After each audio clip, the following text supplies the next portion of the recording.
Aujourd'hui, vous me voyez environné d'ustensiles qui permettent de cuisiner à la vapeur. Certains très simples, d'autres un peu plus sophistiqués, je vais vous expliquer tout ça. Si vous ne voulez pas investir, le plus simple, une passoire en métal, celle-ci est émaillée, posée sur une casserole. Faites juste attention à une chose, il faut respecter au moins 2 à 3 cm d'intervalle entre le fond de votre passoire et le liquide qui va bouillir dans la casserole. Tout aussi simple, les paniers orientaux, paniers en bambou dont le fond est tressé de manière à laisser passer la vapeur. Veillez simplement à les poser sur une casserole qui soit exactement du diamètre des paniers pour qu'il n'y ait pas de déperdition de vapeur. Un peu plus sophistiqué mais très intéressant, le cuiseur vapeur électrique.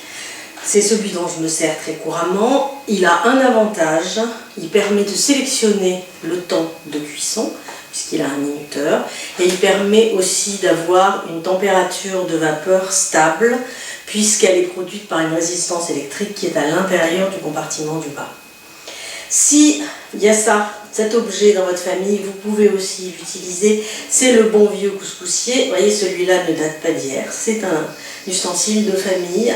Et si vous mettez dans le panier perforé autre chose que de la graine de couscous, vous obtiendrez une cuisson vapeur tout à fait intéressante. Les fours à vapeur se présentent comme des fours normaux, extérieurement. Simplement, quand on les ouvre, on se rend compte qu'ils disposent d'un petit élément supplémentaire. C'est un compartiment dans lequel on met l'eau. On le remet ensuite à sa place. Et en chauffant, le four va dégager de la vapeur qui va se condenser et tomber dans ce petit récipient qu'il faudra vider à la fin de la cuisson. Pour terminer, un petit conseil quant au nettoyage de vos ustensiles de cuisson vapeur. Faites particulièrement attention au nettoyage du panier.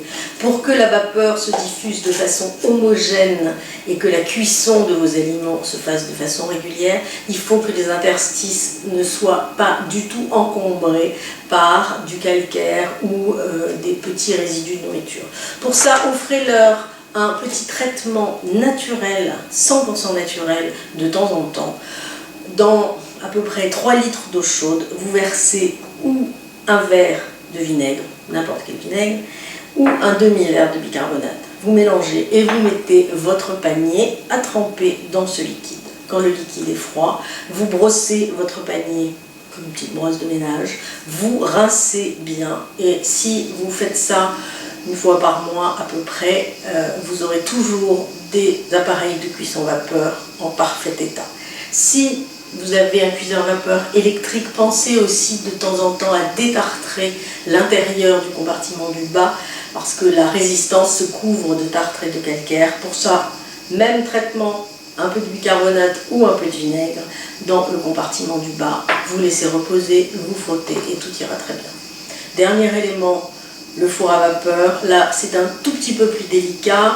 Les fours à vapeur sont tapissés sur l'intérieur d'un matériau particulier dont il faut prendre soin. Donc suivez bien, si vous investissez dans un four à vapeur, suivez bien les conseils du fabricant pour le nettoyage. C'est important si vous voulez le garder en bon état très longtemps.